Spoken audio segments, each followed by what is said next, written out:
Just when you thought that there's going to be no more new information about Jay Slater, Mark Williams Thomas, the detective, has given an update regarding the investigation into what really happened to Jay Slater. Little did we know that he's still been investigating this case behind the scenes, and he's also in contact with Debbie Duncan, Jay Slater's mother. Many of you will remember when he released a video stating that Jay Slater was scared and that's why he left the Airbnb. As a result of information we've received, we now know that Jay took certain actions whilst at the rental because he was clearly worried about his own safety, and this was shortly before he decided to leave. Now this completely contradicted what Ayub Qassim and Rocky said in their live streams. They both seem to deny any knowledge of Jay Slater being scared in any way at all. Now Jay Slater being scared makes more sense than us just thinking that he went in the wrong direction for no reason. Is it possible that he went in the opposite direction because he really was scared? Was he trying to get away from somebody? You see, the only logical explanation for Jay Slater going the other way is that he must have been scared of something. Now, did he see something, or did he see someone at the Airbnb, and is that why he had to get away? Now, Mark Williams Thomas flew out himself to the Spanish island to meet up with Jay's family during his disappearance in June, and he vowed to get them answers. They are very supportive, and their one mission, of course, is to find out what happened to Jay.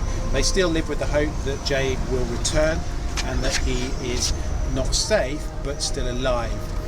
They have themselves been out searching, and they put up pictures and posters, and of course they are responding to as many inquiries as they possibly can. The position for myself is that I've come over here to investigate. They have sat with me and they have provided me with an in-depth insight into what has happened in the hours leading up to Jay's disappearance. I have to date been able to speak to a large number of witnesses who were with him or came across him during that period of time, and they have all been helpful. There are a number of those that are probably not entirely truthful, and I intend to follow up on those people further by cross-referencing them in relation to other witnesses. And he has now issued a new update claiming he has been continuing his investigation behind the scenes. Now, in regards to the autopsy, it pointed to his cause of death being on account of a fall or a plunge from a height, with the civil guard confirming that Jay Slater's catastrophic injuries included several broken bones. But despite the findings giving his loved ones some comfort, it still remains unknown why Jay Slater ventured out alone. Now, in this latest video that Mark Williams Thomas has released, he said that he has an update on his involvement with the Jay Slater case after taking a break from social media.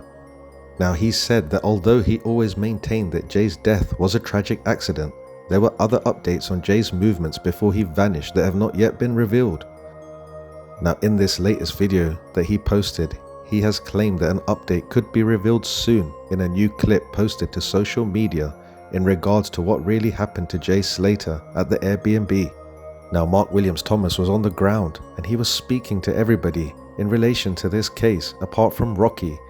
He obviously knows a lot more than what he's told us so far. Now, he is in contact with Debbie Duncan and he has stated that this is still not the correct time to release this information. You see, he doesn't want to distress the family any more than they already have been. But he does believe in time that he will release this information when he thinks that the time is right. Now, one of the things that's really bugged me about this case is the fact that Jay Slater apparently went in the wrong direction and he embarked on a journey more than 9 hours long. Now, why would somebody do that unless they were trying to get away from somebody or unless they were scared? Let's have a listen to what Mark Williams Thomas said in his latest post. So I'm now back on social media. I took a small break, and one of the questions that I got asked lots and lots through direct messaging, because my direct messages are open, was an update in relation to Jay Slater. I went out, did the investigation, worked very closely with the family, and as a result of that got a lot of information, but also a lot of information from potential witnesses, people involved, people who knew Jay, and also from the authorities in a roundabout way. They weren't directly talking to me, but I was in contact with people who were in contact with the authorities. And one of the things that's very clear is, of course, there's a huge amount of misinformation. I've been back and looked through some of the videos that I took. So when I went out there, I took a lot of videos. in relation to my investigation, but also thought processes of whilst that investigation was going on. And one of the interesting aspects of it is, as is always the case for every investigation, is you find information out and you look at that, and then a couple of days later that information changes. It's funny that he says that in a couple of days the information changes. That's exactly what this case is like. It's like one big riddle. You see, when everybody involved lies within the case, then the whole thing becomes a riddle, because then you don't know who's telling the truth and who isn't. Or it's evidenced in some way. And it's quite interesting. Some of the information that came to me in the very early days wasn't accurate, wasn't correct. Makes me wonder, why wasn't the information accurate or correct? Why were so many people lying to you? If Jay's friends were really his friends, then surely they would tell you the truth so that you could help find Jay Slater and bring him back home. And they needed to validate. And I was in a unique position because I, of course, had access to the family, had access to mobile phone records, I had access to friends. You see, because he had access to so many things, he may actually have the missing pieces to this puzzle. And in fact, all of the friends communicated with me. There wasn't a single friend who stepped away and didn't want to communicate. And they all had their own story to tell, and obviously they all had concerns, some of them, because of what they were up to and their involvement. Guys, let me rewind that little bit there, just so we can hear that again. All had concerns, some of them, because of what they were up to and their involvement. Because of what they were up to and their involvement. Well, I wonder what Jay's friends were up to, and I wonder what they were involved in. This also coincides with why they've been lying so much. But they all participated, they all engaged with me, even to the point of the two males who went back with Jay to their apartment. And one of them was in real contact with me. I was talking to him, he was providing me a lot of information. The only person I didn't get to speak to was the other male that was with him. But yeah, the other male that he's talking about is Rocky. Now, is that even his real name? Even in the live streams in the beginning, he had sunglasses on and a mask. It's like he didn't want to show his face. His behavior's been strange from the beginning. And apparently he doesn't know anything, because as soon as they got to the Air Bnb, he went to sleep. How convenient, guys.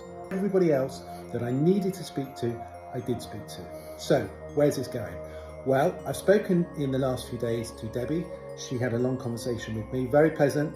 We got on very well. There's no issue with that at all. And in fact, she really struggled during this period of time, and rightly so. You know, she's a mother who's lost a child, and not just that, but was in the eye of the media storm. This was an inquiry case that hit the headlines, not just in the UK, but actually worldwide. People became fascinated, and it took on a life of its own. And as a result of that, lots of conspiracy theories, lots of people with their own views in terms of what happened. But I had the uniqueness because I was literally in the heart of it, able to establish information from different parties, collect that information, and then look to see what evidential value it had. I was very clear from day one that this looked like a tragic accident. Problem is, Mark, we both know that when it's a tragic accident, there's not so many inconsistencies within the case. There shouldn't be so many lies. There shouldn't be so many red flags, like him going in the wrong direction, or him embarking on such a long journey. You see, he said it himself there in the beginning of his sentence. He said it looked like an accident, and that's exactly how it's supposed to appear, because whoever's done something to Jay Slater wants you to think it's an accident.